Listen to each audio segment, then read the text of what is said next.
Welcome my dear children. Are you well? Fine, okay. I am sure you have enjoyed your previous classes about medieval India, the centers of power, society, resources and trade. Today we are going to learn a new lesson, the land, the rain and the people of Kerala. Our state, Kerala, the God's own country, is known as an agricultural state. Fertile soil and abundant rainfall make Kerala favorable for agriculture. Shall we learn more about our state? Dear students, can you identify this place? Yes, this is a market. We can see a lot of vegetables, fruits, flowers, etc. here. Where do these vegetables, fruits and flowers come from? You know, Kerala was the center of an agrarian culture in the past. But Kerala has given up its agrarian culture. People of Kerala depend on other states in India for vegetables, fruits, flowers and cereals nowadays. Do you know, the lion's share of our staple food, rice, comes from far-off places like Simandra and Odisha.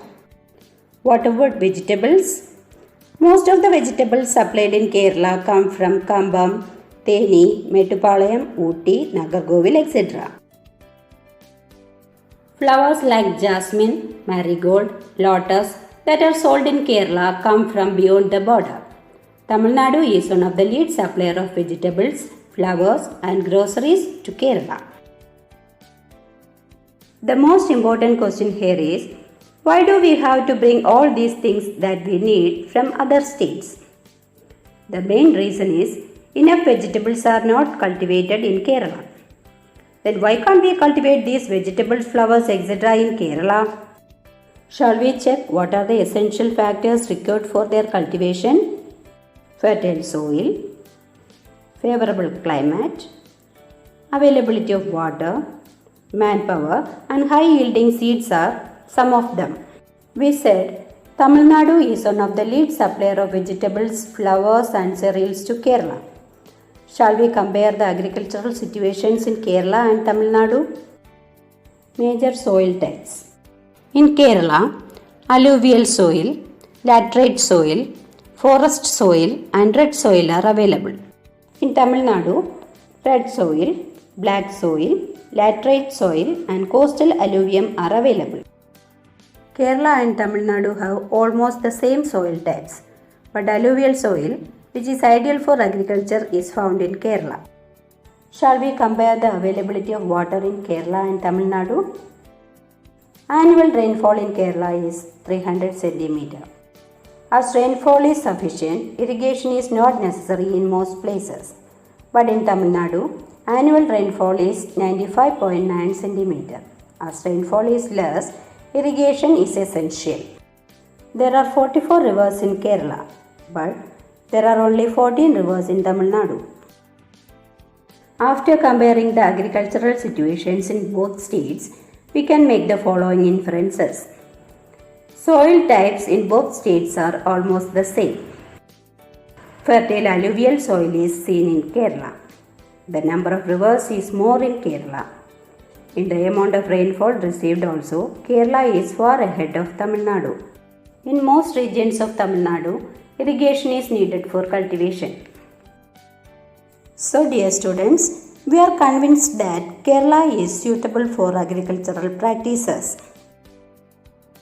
In Kerala, conditions are favorable for the growth of not only coconut, paddy, tapioca, yam, but also spice crops like pepper, ginger and cardamom. So dear students, we have to think, why are vegetables, flowers, etc. brought here from other states?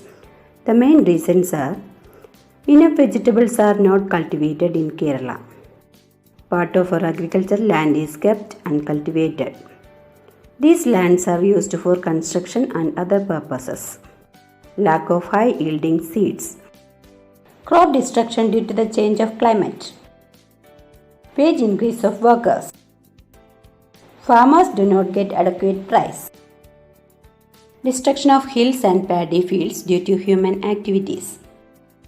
Nowadays, people of Kerala cultivate industrially significant crops like rubber instead of traditional crops. Lack of interest in cultivating traditional crops is another issue. Many educated people are attracted towards non-agricultural jobs. Change in traditional food habits and loss of traditional culture is another issue. Generally, people in our state are not interested in agricultural works. Okay, dear students, that's all for today. Hope all of you understood what we learned in this class. Don't forget to read your textbook pages. If you have any doubt, don't hesitate to ask me. See you in the next class with a new topic about Kerala. Have a nice day. Thank you.